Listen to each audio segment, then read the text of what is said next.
రోహిత్ శర్మ ఒక failure test కెప్టెనా అనే question ప్రతి ఒక్కరిలో మెలుగుతుంది. వైట్ బాల్ క్రికెట్లో రోహిత్ శర్మ చాలా మంచిగా రాణించాడు and he's proved. But red ball క్రికెట్కి వచ్చేసరికి రోహిత్ శర్మ ఫెయిల్ అవుతున్నాడు. దానికి రీజన్ 2024 న్యూజిలాండ్ టెస్ట్ సిరీస్లో హోమ్ కండిషన్స్లో 3 టెస్ట్ మ్యాచ్లకు 3 టెస్టులు దారుణంగా ఓడిపోయిన విషయం మనందరికీ తెలిసిందే.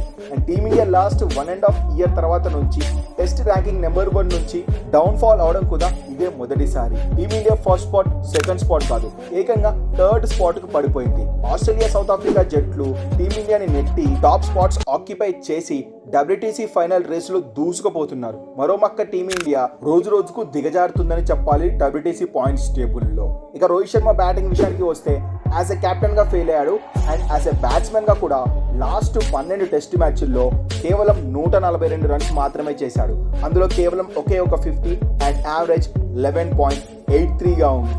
సో రోహిత్ శర్మకి యాజ్ ఎ కెప్టెన్ కాదు, యాజ్ ఎ బ్యాట్స్మెన్ కూడా ఎన్నో క్వశ్చన్స్ అయితే రేజ్ అవుతున్నాయి. 1-2 మ్యాచ్లు అంటే ఏమన్నా అనుకోవచ్చు, 12 టెస్ట్ మ్యాచ్లు అంటే అది దారుణమైన ఫ్లాప్ అని చెప్పుకోవాలి. సో ఎంతో మంది క్వశ్చన్స్ మీద క్వశ్చన్స్ వేస్తున్నారు రోహిత్ శర్మ కెప్టెన్సీ బ్యాటింగ్ మీద. ఎందుకంటే ఆస్ట్రేలియాతో జరిగిన ఫస్ట్ పెర్త్ టెస్ట్ మ్యాచ్ లో బుమ్రా అయితే కెప్టెన్సీ చేశాడు అండ్ ఆ మ్యాచ్ లో బుమ్రా అద్భుతమైన కెప్టెన్సీ స్కిల్స్ తో ఆ మ్యాచ్ టీమిండియాకి అబ్బరపోయే విజయాన్ని అందించాడు. ఆ తర్వాత సెకండ్ టెస్ట్ అడలైట్ లో రోహిత్ శర్మ అందుబాటులోకి వచ్చి మళ్ళీ కెప్టెన్సీ పగ్గాలు చేపించుకున్నాడు. ఇక ఆ తర్వాత రోహిత్ శర్మ కెప్టెన్సీలో టీమిండియా అడలైట్ టెస్ట్ లో 10 వికెట్ల తేడాతో దారుణంగా విఫలమైంది.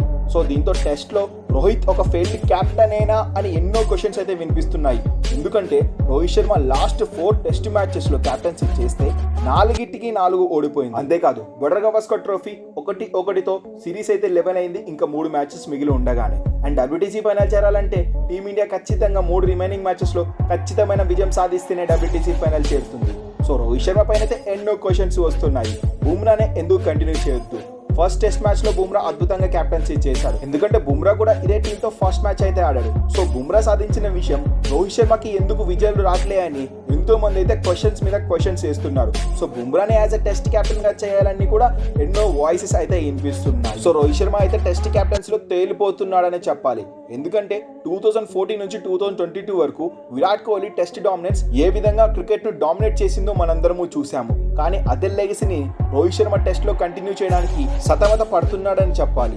టీమిండియా T20 వరల్డ్ కప్ గెలిచిన తర్వాత నుంచి నవంబర్-డిసెంబర్ కాలంలో రోహిత్ శర్మకి అంత కాన్ఫిడెన్స్ అయితే లేదు. కెప్టెన్సీలో లోపాలు అయితే క్లియర్ గా కనిపిస్తున్నాయి. టాస్ గెలిచి ముందుగా బ్యాటింగ్ చేయాలంటే బౌలింగ్ ఎంచుకుంటున్నాడు, బౌలింగ్ చేయాలంటే బ్యాటింగ్ ఎంచుకుంటున్నాడు. సో కాన్ఫిడెంటో ఓవర్ కాన్ఫిడెంటో అన్న విషయం పైన ఎంతో మంది క్రిటిక్స్ క్వశ్చన్స్ మీద క్వశ్చన్స్ గుప్పిస్తున్నాడు.